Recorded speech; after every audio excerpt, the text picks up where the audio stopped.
আল্লাহর পয়গম্বর আসমানের দিকে তাকায় আছেন, পেরেশান, চেহারা মুবারকের মধ্যে পেরেশানির ছাপ। আবু বকর সিদ্দিক রাদিয়াল্লাহু আনহু আপনার আমার পয়গম্বরের পাশে দাঁড়ায় দাঁড়ায় আস্তে আস্তে বলে, ওগো নবীজি, জিবরাইল আমিন যদি আগমন নাও করে আমরা যারা ঈমান এনেছি আপনাকে ছেড়ে যাব না। আপনি পেরেশান হবেন না, আল্লাহ পাক রব্বুল আলামিন অবশ্যই জিবরাইল আমিনকে পাঠাবেন, পেরেশান হবেন না। কিন্তু আল্লাহর পয়গম্বর একটু পরে পরে আসমানের দিকে তাকায় থাকেন, কখন জানি গো জিবরাইল আমিন উত্তরগুলো নিয়ে আসবে, কিন্তু আসতেছেন না। এইভাবে যাইতে যাইতে 20 ঘন্টা 22 ঘন্টা 24 ঘন্টা পার হয়ে গেল, জিবরাইল আমিন আসেন নাই। পরের দিন সকালবেলায় আবু জাহেল বাহিনী নবীজির সামনে হাজির হয়ে বলে, মুহাম্মদ উত্তর দেও, উত্তর দেও, জিবরাইল আইছে তো, উত্তর নিয়ে আইসেনি। না চাচা এখনো আসেন নাই, আমার সময় আরো বাড়ায় দিতে হবে। না তুমি 24 ঘন্টা নিছিলাম, উত্তর দিতে পারো নাই, প্রমাণ হয়ে গেছে তুমি সত্য নবী না। আপনার আমার পয়গম্বর বলেন, চাচা যান, যেইভাবে আমি 24 ঘন্টা নিছিলাম এইভাবে এটাও বলছিলাম যে আল্লাহর পক্ষ থেকে জিবরাইল আইব। জিবরাইল আমিন তো আসেন নাই। আপনি তো জানেন আমার পক্ষ থেকে কিছুই বলি না। মুহাম্মদ হরগিজ না গুফতা তানা গুফতা জিবরাইল, মুহাম্মদ হরগিজ না গুফতা তানা গুফতা জিবরাইল, জিবরাইল হরগিজ না গুফতা তানা গুফতা রব্বুল জলিল। মুহাম্মদ কিছুই বলতেন না যতক্ষণ না জিবরাইল বলে দিতেন। জিবরাইল কিছুই বলতেন না যতক্ষণ না আল্লাহ বলে দিতেন। না, আবু জাহেল বাহিনী মানে নাই, মিথ্যা নবী বলে মিছিল দেওয়া শুরু করলো মক্কা নগরীতে। আল্লাহর পয়গম্বরের সাহাবীদেরকে দেখলেই মিথ্যা নবীর সাহাবী কয়, মিথ্যা নবীর সাহাবী কয়। এতে করে সাহাবীরা লজ্জিত হন। 1 দিন 2 দিন 3 দিন 5 দিন 7 দিন চলে গেল, জিবরাইল আমিন আসেন না। এইভাবে মক্কা নগরীতে যখন চতুর্দিকে মানুষের মুখে মুখে কথা চলা শুরু হয়ে গেছে, এইদিকে সুযোগ বুঝে আপনার আমার পয়গম্বরের আপন চাচি সাতের ঘর আবু লাহাবের স্ত্রী উম্মে জামিল, এই উম্মে জামিল মহিলাটা মানুষের ঘরে ঘরে গিয়া কথা রটায় দেয়। আবু লাহাব বাজারে বাজারে গিয়া মানুষের কানে কানে কথা রটায়, শুনছনি খবর? কি খবর? যে আল্লাহ তো মুহাম্মদকে ভুলে গেছে। ওই যে প্রথমে বলছিলাম, আল্লাহ মুহাম্মদকে ভুলে গেছে, মুহাম্মদের প্রতি আল্লাহ নারাজ হয়ে গেছে। আসমান থেকে যেই শয়তান আইতো একটা এটা আর আইয়ে না। আর জোরে কর নাউযুবিল্লাহ। জিবরাইল আমিনকে শয়তান বলে, মুহাম্মদকে আল্লাহ ভুলে গেছে এই কথা বলে। আপনারা হয়তো ভাবতেছেন যে এই কথায় আবার নবীজি এত কষ্ট পাওয়ার কি আছে? কে কি পরিমাণ কষ্ট পাবেন এটা এইভাবে বোঝানো যাবে না। যার দিলে যার মুহাব্বত সবচাইতে বেশি, সে বুঝবে তাকে হারানোর ব্যথা কত বেশি। চায়ের দোকানে বৈশাখ টেলিভিশনের খবর দেখতেছে, একজনে চা খাইতেছে আর খবর দেখতেছে। কি খবর? যে ঢাকা শহরে 5 তলা বিল্ডিং এর উপর থেকে পড়ে গিয়ে 3 বছরের এক শিশু নিহত।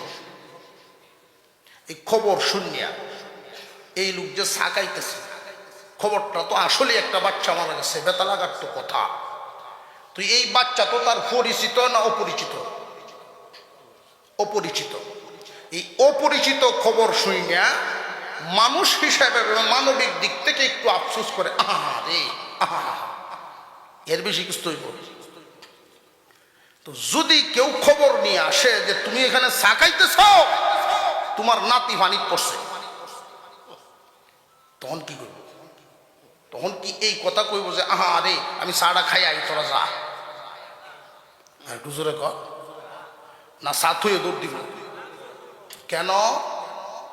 যার মহব্বত তার দিলের ভিতরে যতটুকু এর প্রভাব হয় ততটুকু। আমাকে আল্লাহ ভুলে গেছেন, আপনাকে আল্লাহ ভুলে গেছেন, আমরা যতটুকু ব্যথিত হব আল্লাহর রসুলের ব্যথাটা এরকম না। কথাটা বুঝাইতে পারলাম কিনা? হুজুরে আকরাম সাল্লাল্লাহু আলাইহি ওয়াসাল্লাম যখন শুনতে পাইলেন যে আল্লাহ ভুলে গেছেন, আল্লাহ তার প্রতি নারাজ হয়ে গেছেন, আপনার আমার পয়গম্বর মনে মনে ভাবতে লাগলেন ওহী যেহেতু বন্ধ, ইয়াদের কথা কি সঠিক কিনা। নবীজি চিন্তায় পড়ে গেলেন, সত্যি কি আল্লাহ আমাকে ভুলে গেছেন? আল্লাহ কি নারাজ হয়ে গেছেন নাকি? একদিন, 2 দিন, 5 দিন, 7 দিন, 10 দিন, 12 দিন, এইভাবে একাধারে 14 দিন পর্যন্ত ওহী বন্ধ। কয়দিন? 14 দিন পর্যন্ত ওহী বন্ধ। এই কারণে নবীজির মনেও এইরকম অনুভব হইতেছে, আল্লাহ কি সত্যি আমারে ভুলে গেছেন নাকি? মানুষের মত কথাটাই কি সঠিক হয়ে যায় নাকি? সেজদায় পড়ে তিনি কান্না শুরু করলেন, প্রভু, আবু জেহেল বাহিনী কেন গো, তামাম দুনিয়ার সব মানুষও যদি আমার বিরুদ্ধে চলে যায়, আমি মুহাম্মাদের বিরুদ্ধে যদি তামাম দুনিয়ার সব মানুষও চলে যায়, আমার কোনো কষ্ট নাই, আমার কোনো দুঃখ নাই। কিন্তু তুমি মাওলা যদি আমারে ভুলিয়া যাও, বলে তোমার মুহাম্মদ কার দরবারে গিয়ে দাঁড়াইবে? এত লম্বা সেজদা দিয়া রাসূল কেঁদেছিলেন, আল্লাহর পয়গম্বরের চেহারা মুবারকে রক্ত জমা হয়ে গেছে। নবীজি সাল্লাল্লাহু আলাইহি ওয়াসাল্লামের চেহারা মুবারকে যখন রক্ত জমা হয়ে যায়, আল্লাহ রব্বুল আলামিন বলেন, জিবরাইল রে, অপেক্ষা অনেক করেছি, আর না, জলদি ওহী লইয়া যাও। প্রশ্নের উত্তরগুলি জলদি লইয়া যাও। তবে হ্যাঁ, এই প্রশ্নের উত্তরগুলো দিবার আগে আমার রাসূলকে খুশি করে লইও। বিশ্বনবী 14 দিনে যেই ব্যথা পাইছেন, এই ব্যথাটা আগে দূর করে লিও। জিবরাইল রে, তুমি তো জানো অন্যান্য নবী আর মুহাম্মদ নবী সমান না, সমান। জানিয়া রাখবেন, ইব্রাহিম আলাইহিস সালাম এমন এক নবী যিনি আল্লাহর জন্য পাগল। ঈসা আলাইহিস সালাম এমন একজন নবী যিনি আল্লাহর জন্য পাগল। মুসা আলাইহিস সালাম এমন একজন নবী যিনি আল্লাহর জন্য পাগল। সমস্ত নবীগণ এমন নবী যারা আল্লাহর জন্য পাগল। আর মুহাম্মদ এমন এক নবী, মুহাম্মদ নবী এমন এক নবী যার জন্য আল্লাহ পাগল। বেশ কম আছে না নাই? হুজুরে আকরাম সাল্লাল্লাহু আলাইহি ওয়াসাল্লামের কাছে জিবরাইল আমিন ওহী নিয়ে এসে ডাক দেন, ইয়া রাসূলুল্লাহ, মাথা উঠান, আল্লাহ রব্বুল আলামিন আপনার উপরে ওহী নাজিল করছেন। নবীজি মাথা মুবারক উঠাইলেন, আরে জিবরাইল, 14 দিন পর্যন্ত কেন আসো নাই? জিবরাইল আলাইহিস সালাম বলেন, ইয়া রাসূলুল্লাহ, ইয়া হাবিবাল্লাহ, আমারও মন চায় আপনার চেহারা মুবারক বারবার দেখার জন্য। সুবহানাল্লাহ। আপনার চেহারা মুবারক বারবার দেখার জন্য আমি জিবরাইলেরও মনে চায়, কিন্তু আল্লাহর হুকুম ছাড়া দুনিয়ার দিকে কদম বাড়াইবার ক্ষমতা নাই। আল্লাহ হুকুম দেন নাই, এই কারণে 14 দিন পর্যন্ত আসতে পারি নাই। কেন হুকুম দেন নাই? আল্লাহ কি দেখেন না মক্কার মানুষ আমারে কি কষ্ট দিছে, আমার সাহাবীদেরকে কি পরিমাণ কষ্ট দিছে, আল্লাহ কি দেখেন নাই? জিবরাইল আলাইহিস সালাম বলেন, ইয়া রাসূলুল্লাহ, আল্লাহ দেখেছেন, সব জেনেছেন, এরপরে ওহী কেন বন্ধ রাখছেন আপনি বুঝতে পারবেন। কুরআনুল কারীমের একখানা আয়াত আপনি শুনুন, ওয়ালা তাকুলান্না লিশাইইন ইন্নী ফাইলুন যালিকা গাদা ইল্লা আন ইয়াশা আল্লাহ।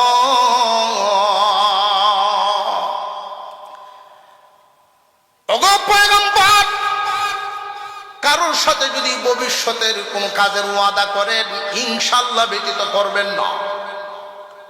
14 দিন পর্যন্ত বন্ধ। এই কারণে আপনি যখন বলেছিলেন 24 ঘন্টা পরে প্রশ্নের উত্তর দিবেন, ইনশাআল্লাহ বলেন নাই, ইনশাআল্লাহ বলেন নাই।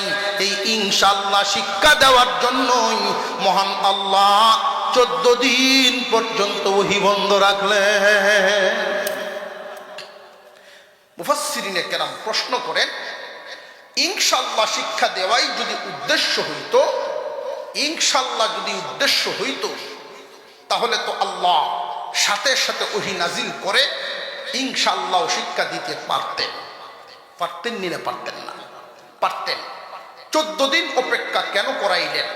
ভাই জেনে রাখবেন, যেই জিনিসটা হাসিল করতে যত কষ্ট হয় এর কদর তত বেশি হয়।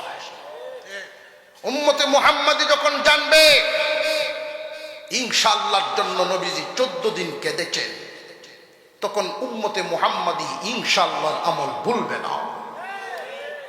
ভবিষ্যতের কোনো ওয়াদা করতে গেলে সাথে সাথে কি লাগাইব? আরো জোরে কোন, মনে থাকবো তো ইনশাআল্লাহ। ইনশাআল্লাহ বলিয়া যদি কেউ ওয়াদা করেন আর নিয়ত এরকম, তাকে ওয়াদা পূরণ করবেন। ওয়াদা পূরণ করার নিয়তে ইনশাআল্লাহ বলিয়া যদি ওয়াদা করেন, আপনি চেষ্টা করলেন ওয়াদা পূরণ করতে পারেন নাই, ওয়াদা খেলাফির গুনাহ হবে না। কথা বুঝে আসতেছে? আর ইনশাআল্লাহ বলিয়া যদি ওয়াদা করেন, নিয়ত সহি থাকে, ওয়াদা পূরণ করার জন্য আল্লাহর রহমত নাজিল হয়। আল্লাহর রহমত সাথে থাকে। যুবক রওনা দিছে, বাজারে যায়। মুরব্বী মানুষ আসরের নামাজ পড়ে তসবিহ পড়েন, রাস্তা দিয়ে হাঁটেন। জিজ্ঞাসা করতেছেন, বেটা কই যাও? বাজারে যাই, একটা খাসি কিনুন লাগে। আমার খাসি কিনতে কও, ইনশাআল্লাহ একটা খাসি কিনবো বাজারে গিয়ে। ইনশাআল্লাহ কোথাও না, কয় আমার পকেট ভর্তি টেকা, ইনশাআল্লাহ দেখি তা করতাম। পকেটও টেকা আছে, আমি ইনশাআল্লাহ কেন করতাম? কো বাবা তোমারও ওয়াজ কিতাব পড়বো, যাও। ফিরত যখন আসে মাগরিবের পরে আবার দেখা। কো কিরে বেটা খাসি কো ইনশাআল্লাহ টেকা সুরে নিছি। কইতে হন, কো ইনশাআল্লাহ বাড়ি যাইতেছি, ইনশাআল্লাহ খায়া ঘুমায়া। কয় বেটা ও হন ইনশাআল্লাহ মনে হয়েছে, যেই সময় কইছিলাম সেই সময় ভালো লাগছিল না। ইনশাআল্লাহ বলিয়া কথা বললে, ওয়াদা করলে রহমত তাকে কার? মনে থাকবো তো ইনশাআল্লাহ। আরো জোরে কন, জোরে কন, জোরে কন, ইনশাআল্লাহ। আল্লাহ রাসূল এক হাদিসের মধ্যে বলছেন, এটা মুসলমান ওয়াদা করলে ইনশাআল্লাহ বলে ওয়াদা করবে। যেই লোকটা ইনশাআল্লাহ বলে ওয়াদা করবে, দেখেই চিনতে পারবে সে মুসলমান। মুসলমানের একটা পতাকা, এটা চিনার একটা চিহ্ন। হুজুর আকরাম সাল্লাল্লাহু আলাইহি ওয়াসাল্লাম, আল্লাহ পাক রব্বুল আলামিন 14 দিন পর্যন্ত ওহী নাজিল করেন নাই, ওহী নাজিল করেন নাই। মোটামুটি একটা গ্যাপ হইছে না? হইছে না? প্রশ্নের উত্তর দিছেন পরে, এই সূরাতুদ দুহা কেন নাজিল করছেন আগে? জিবরাইল আলাইহিস সালাম বর্ণনা করেন, ওগো আল্লাহর পয়গম্বর, আল্লাহ রব্বুল আলামিন আপনার উপরে, আপনার শানে একখান সূরা নাজিল করছেন। ওয়াদ-দুহা ওয়াল-লাইলি ইযা সাজা মা ওয়াদ্দাআকা রাব্বুকা ওয়া মা ক্বালা ওয়ালাল আখিরাতু খায়রুল লাকা মিনাল উলা। রাতের একটা, দিনের একটা সময়ের কসম খাইলেন, রাতের একটা সময়ের কসম খাইলেন। এইখানে অনেকগুলো কথা আছে, শুধু সংক্ষিপ্ত আকারে কয়েকটা কথা বলেন এই কসমগুলোর লক্ষণ। শুধু জানিয়ে রাখেন, আল্লাহ যদি কোনো কসম খান, কম দামা বস্তুর কসম খাইবেন জীবনে। মহান আল্লাহ পাক রব্বুল আলামিন দিনের একটা সময়ের কসম খাইলেন, রাতের আর একটা সময়। যেই সময়টার কসম খাইলেন দিনদারের জন্য দামি, দুনিয়াদারের জন্য দামি। রাতের ঘুমের যেই সময়টা, নিঝুম রাত, গভীর রজনী, দিনদারের জন্য দামি, দুনিয়াদারের জন্য দামি। এবার আসেন দিনের বেলার সময়টা, ভোর বেলায় সূর্য যখন উদয় হয়, সূর্যটা পরিষ্কার হয়ে যখন তামাম দুনিয়াকে আলোকিত করে, পরিষ্কারভাবে পুরা সূর্যটা যখন প্রকাশ পায়, এই সময়টার নাম হইল জুহা, সহাল সময়টা। এই সময়টা দুনিয়াদারের কাছে খুব গুরুত্বপূর্ণ সময়। একজন গৃহস্থ কৃষক মানুষ সারা দিনে যেই পরিমাণ কাজ করতে পারে, ফজরের পর থেকে নিয়ে সূর্যটা ভালোভাবে ওঠার আগ পর্যন্ত এই টাইমেই সারা দিনের সমান কাজ করতে পারে। তাহলে দিনদার দুনিয়াদারের কাছে এই সময়টার দাম আছে না নাই? এবার আসেন দিনদারের কাছে এই সময়টার কত দাম। ফজরের নামাজ পড়ে একজন মানুষ যদি মনে করেন আমি জায়গা ছাড়বো না, যায় নামাজেই বসে থাকবো, ফজরের নামাজের পরে যায় নামাজেই কোনো মানুষ যদি বসে থাকেন, তাসবিহাত আদায় করতে থাকেন, সূর্য যখন ভালো করে প্রকাশ পাওয়া যায়, ইশরাকের 4 রাকাত নামাজ পড়েন, 2 রাকাত করে নিয়ত করে করে। এই 4 রাকাত ইশরাক নফল আদায় করার কারণে নবীজি বলেন তার আমলনামায় একটা হজ, একটা উমরার সওয়াব দান করা হয়। দিনদারের জন্য এই দিনের এই সকালবেলার সময়টার দাম আছে না নাই?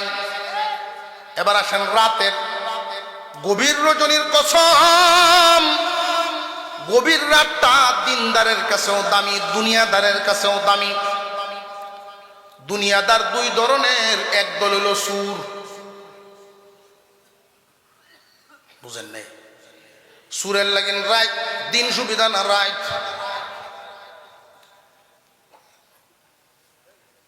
মূলত দুনিয়াদার হইল সারা দিন যারা পরিশ্রম করে, এদের তো রাত্রে ঘুমানো দরকার, ঘুমানো দরকার না। সারা রাত যারা ঘুমাইতে যায়, রাত যত গভীর হয় ঘুম তত বাড়ি হয়, আর ঘুম যত বাড়ি হয় শরীরের ক্লান্তি তত দূর হয়, অভাব তত পূরণ হয়। এটা দুনিয়াদারের ফায়দা। দিনদার যারা, রাত যত গভীর হয় আল্লাহর সাথে সম্পর্ক তত গভীর হয়। গভীর রজনীতে দুনিয়াদাররা বিবির ঘুমায়, দিনদাররা বিছানা ছেড়ে দিয়া যায় নামাজে দাঁড়ায়া আল্লাহর মহব্বতের খেলা খেলে। রাত এবং দিনের 2টা সময়ের কসম খাইলেন কেন? মুফাসসিরিনে কেরাম বলেন, এক তো গুরুত্বপূর্ণ সময়ের কসম খায়া আল্লাহ বুঝাইয়া দিলেন, দোস্ত 14 দিন পর্যন্ত যে ওহী বন্ধ রাখলাম, এর দ্বারা একটা ইঙ্গিত হলো রাতের পরে দিন, দিনের পরে রাত, রাতের পরে দিন, দিনের পরে রাত। এই যে রাত এবং দিনের কসমটা, এটা তাফসীরি কথা, যেহেতু তাফসীর মাহফিল 1-2টা কথা বইলেই ফেলি।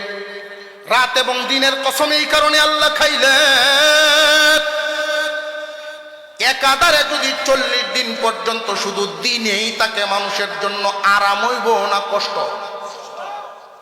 একাধারে যদি 40টা রাতেই তাকে দিন না আসে, তবু কি মানুষের আরাম হইব না কষ্ট? দিনের পরে রাত, দিনে পরিশ্রম রাতে বিশ্রাম, দিনে পরিশ্রম রাতে বিশ্রাম, এটা হইল স্বাভাবিক নিয়ম।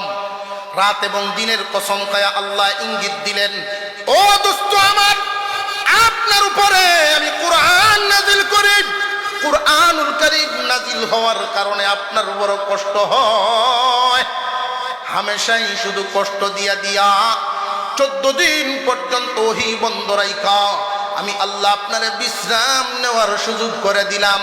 এদের কথায় আপনি কষ্ট নেবেন না, মনে মনে ভাবতেছেন আমি সত্যি আপনারে বলে গেছি, মা ওয়াদ্দাআকা রাব্বুকা ওয়া মা ক্বালা। রাত এবং দিনের কসম খায়া বলি, আপনার রব আপনাকে বলেন না। রাত এবং দিনের কসম খায়া আল্লাহ বলেন আপনাকে বলেন নাই।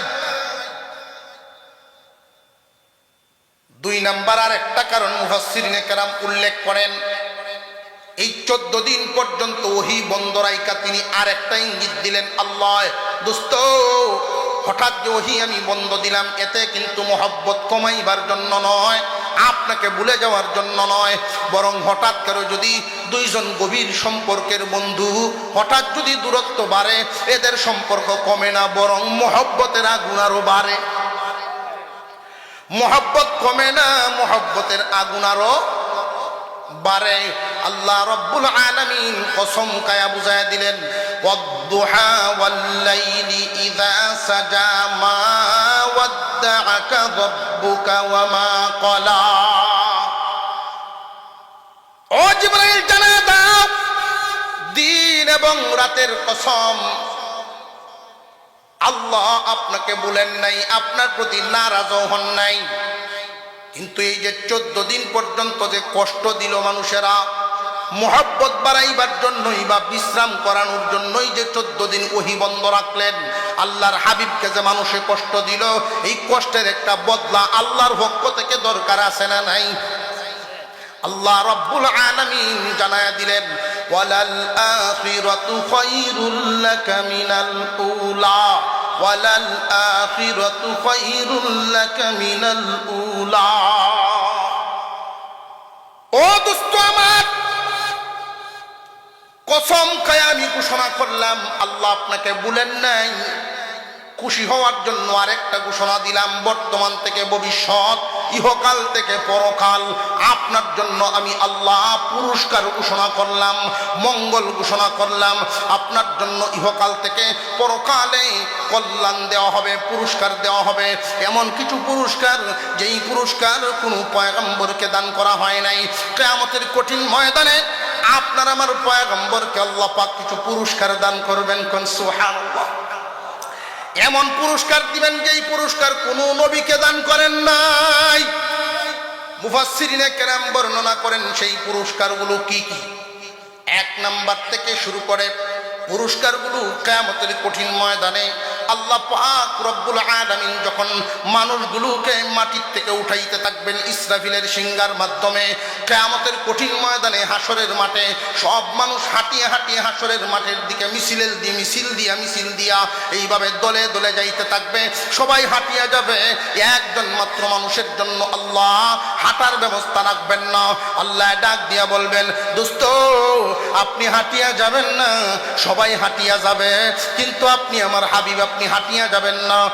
আপনার জন্য একটা উটের ব্যবস্থা করা আছে, সওয়ারির ব্যবস্থা। এই উটের পা গুলো থাকবে স্বর্ণ এবং রূপা দিয়া বাদাই করা, লাগামটা থাকবে হীরা মানিক মুক্তা দিয়া, গদিটা থাকবে রেশম কাপড় দিয়া সাজানো। দোস্ত আপনি হাঁটিয়া যাবেন না, উটের উপরে সওয়ার হইয়া যা।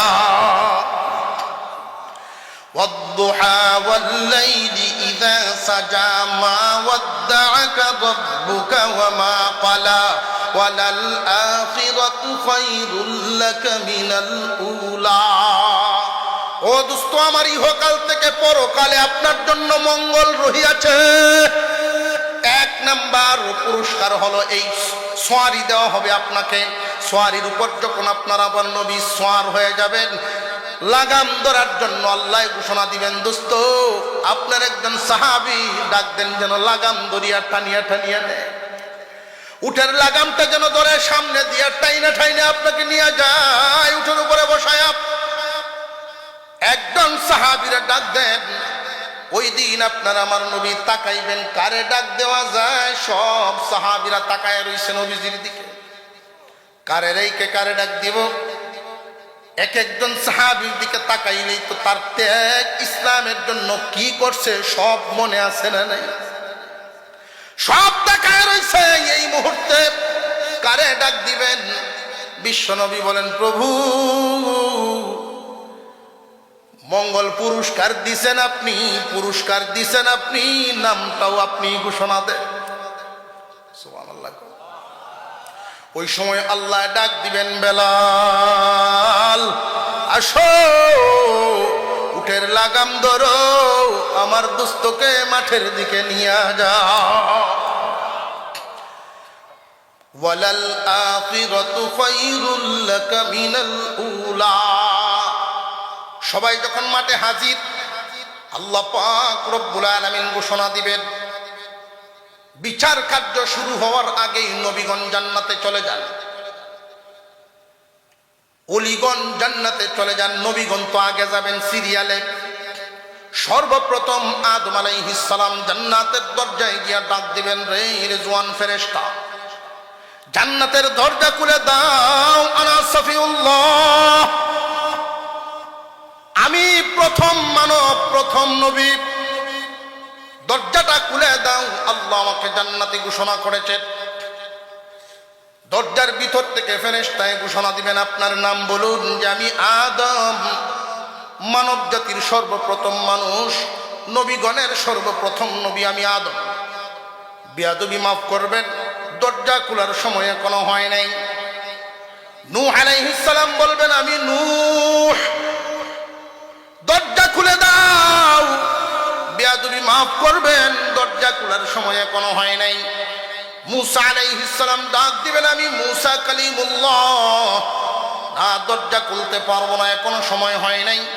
ঈসা আলাইহিস সালাম পর্যন্ত সমস্ত নবীগণ ওই দিন ওই জান্নাতের সামনে দাঁড়ায় দাঁড়ায় বলবেন, দরজা খুলে দাও।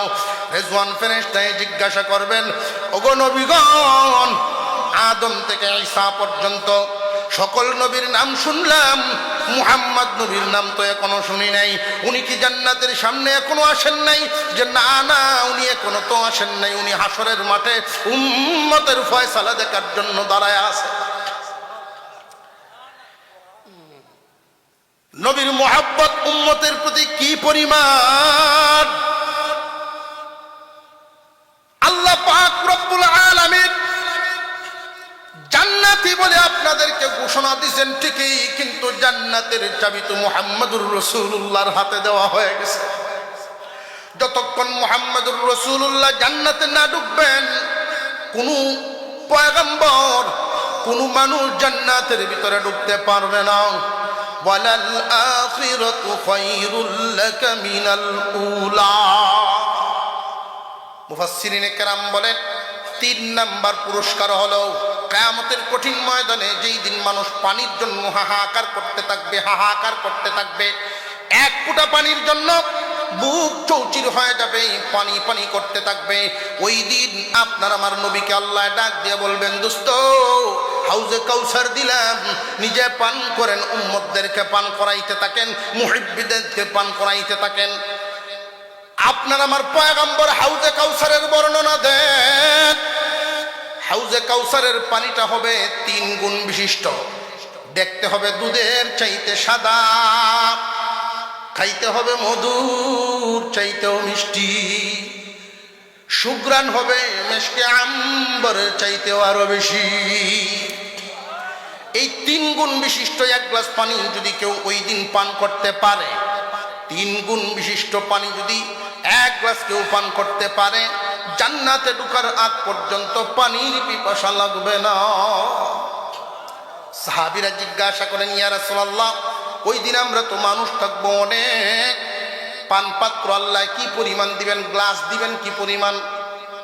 আল্লাহর রাসূল বর্ণনা করেন, আসমানের তারকা গুনিয়া শেষ করা যেমন সম্ভব নয়, জান্নাতের ওই পেয়ালাগুলো, হাউজে কাউসারের পেয়ালা শেষ করা সম্ভব নয়।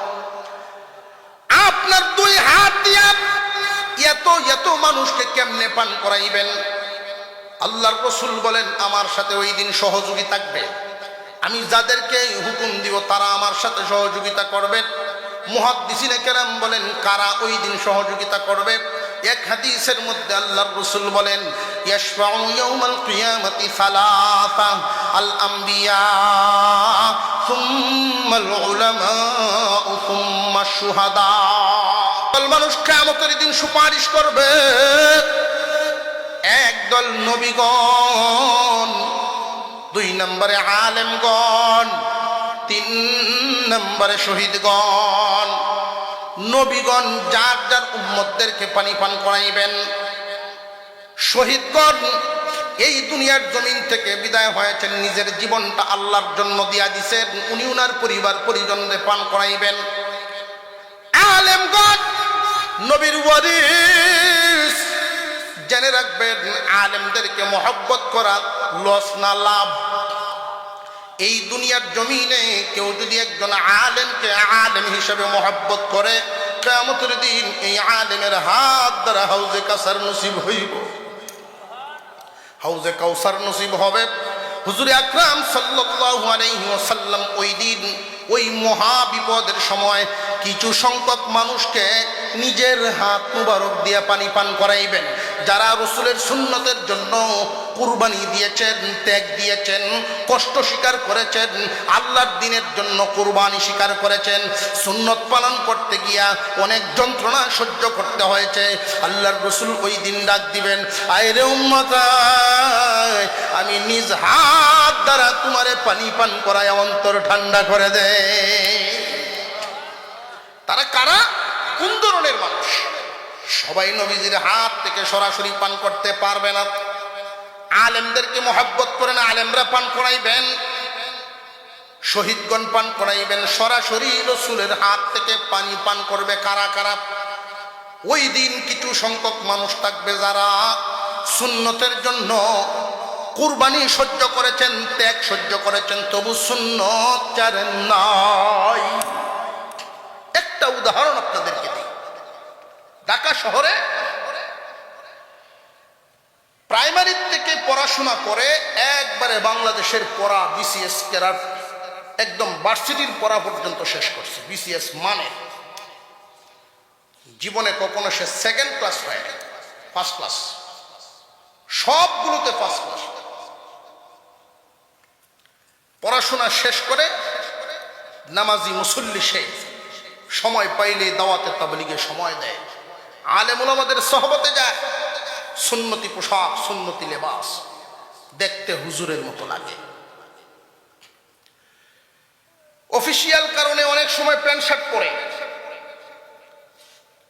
পাঞ্জাবি পায়জামা পরলে হুজুরের মতো লাগে, এত সুন্দর দাড়িটা তার। একটা প্রাইভেট কোম্পানি, এই প্রাইভেট কোম্পানিতে ইন্টারভিউ দিল চাকরির জন্য। তার মতো আরো অনেকেই দরখাস্ত করেছেন, তার সমমানের সার্টিফিকেটধারী। তো বিষয় হলো, সে পরীক্ষা দিয়া চাকরি নেওয়ার জন্য যেই পরিমাণ নাম্বার পাইছে, তার সাথে সহযোগীরা তার দ্বারে কাছেও কেউ নেই, এত বেশি নাম্বার সে পাইছে। অবশেষে যারা তার অ্যাপয়েন্টমেন্ট লেটার দিবে, চাকরির লেটারটা যারা দিবে, সেই ডাইরেক্টর বোর্ডে তারা ডাকা এনেছে, নিয়ে অফিসের ভিতরে ঢুকাইছে। দেখে সেখানে উপরস্থ কর্মকর্তারা ৫-৭ জন বসা আছেন। সারাটা রুম এসি দ্বারা নিয়ন্ত্রিত, ক্যামেরা দ্বারা নিয়ন্ত্রিত। তাকে দেখেই সবাই স্বাগতম জানাইছে, বলতেছে তোমার মতো মেধাবী আমাদের এই ফ্যাক্টরিতে অনেক দরকার। তবে আমাদের এই ফ্যাক্টরিটার মালিক বিদেশি মানুষ। ওই যে দেখো, উনি সরাসরি তোমাকে দেখতেছেন, ক্যামেরা দিয়ে সরাসরি বিদেশ থেকে বসে বসে দেখতেছেন।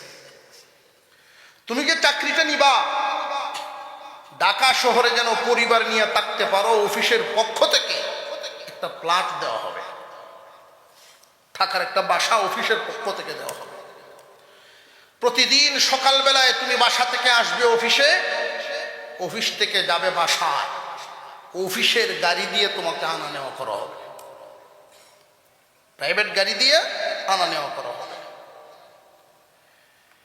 প্রতি বছর পৃথিবীর যে কোনো দেশে তুমি যেখানে চাইবা সেই দেশে সপরিবারে 15 দিনের ভ্রমণ করতে পারবা অফিসের খরচে। সুযোগগুলো, এবং প্রতি মাসে তোমাকে 1 লক্ষ টাকা, আপাতত 1 লক্ষ টাকা বেতন দেওয়া হবে।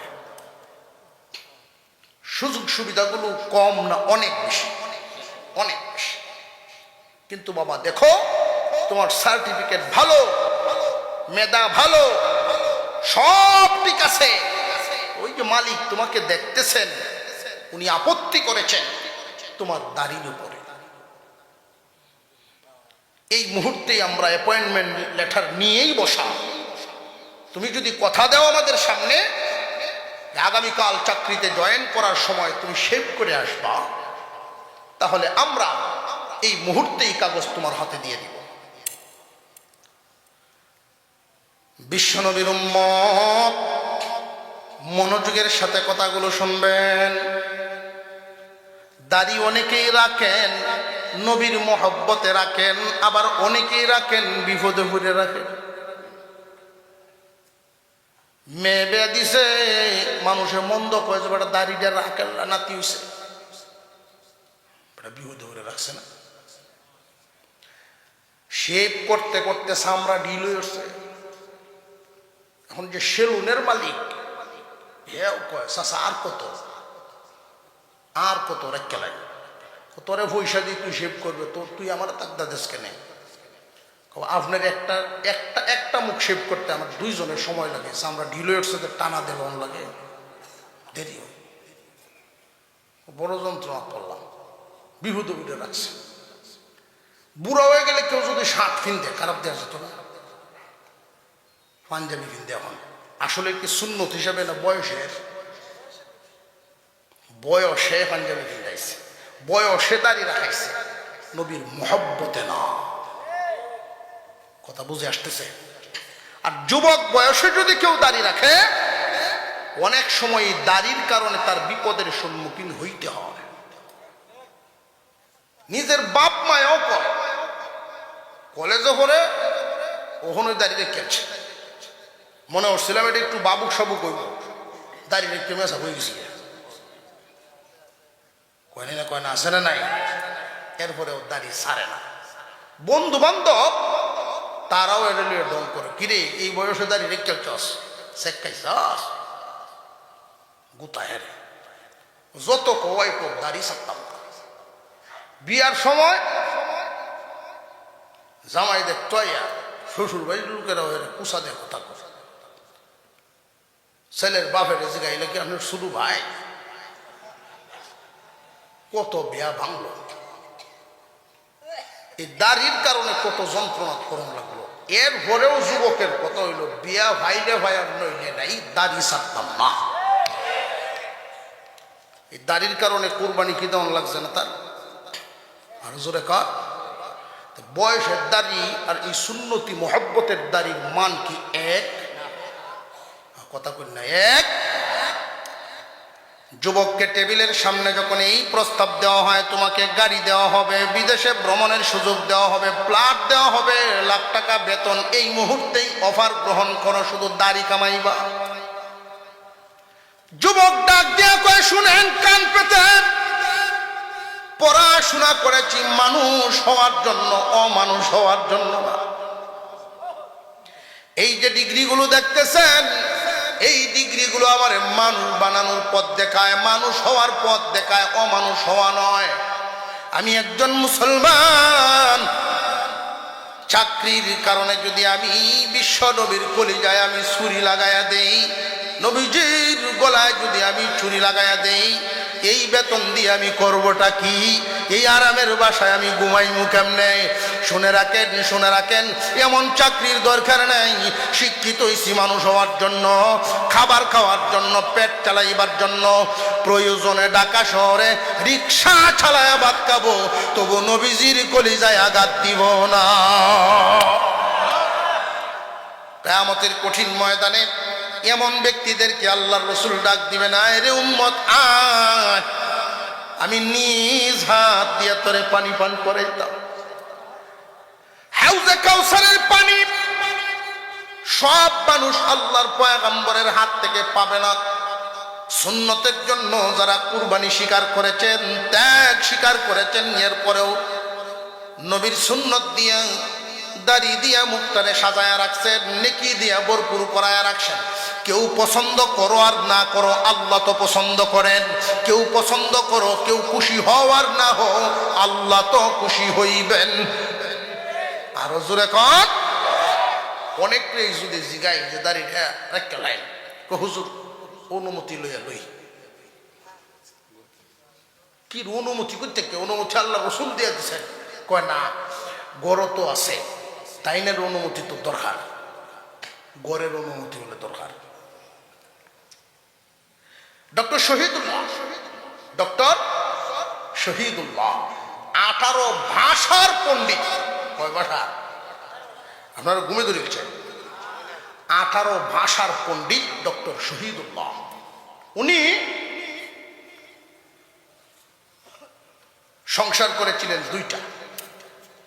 তো দ্বিতীয় বিবি আধুনিক শিক্ষিত, উনি বলতেছেন যে দেখেন, আপনি বিশ্বের কত বড় বড় কনফারেন্সে যান, কত বড় বড় অফিসারদের সাথে সাক্ষাৎ করেন, এই হুজুর সাজ্জাকে লাগে যাওন লাগে, এই বয়সই দাঁড়িয়ে না রাখলে কি চলে না? আমার ভাবতে দাও, নতুন বউ, আমার একটু ভাবতে দাও। 1-1.5 মাস পরে বিবি আবার জিজ্ঞাসা, আবার জিজ্ঞাসা করছেন, আমি যে বলছিলাম ভাবছেন? কয় না, আমি এখনো ভাবনাতেই আছি যে দাড়ি ছাড়তাম না বউ ছাড়তাম। বিবি সাহেবকে আমার মাফ করে দেখুন, এই দাড়ির উপরে আর আমার কোনো মন্তব্য নাই, তো আমার ছাড়ুন না।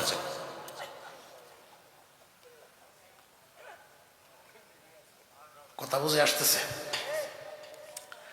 এইভাবে আল্লাহর রাসূলকে আল্লাহ তাআলা আখিরাতে অনেক পুরস্কার দিছেন, দিয়া নবীজি এখন খুশি। 14 দিনের আগাতে কাফেররা যে আঘাত দিছিল মনে আছে না? সূরা নাজিল করছে, দিন রাতের কসম খায়া প্রথম বলছেন আপনার আল্লাহ, আপনার রব আপনাকে ভুলেন নাই, আপনার প্রতি নারাজও হন নাই।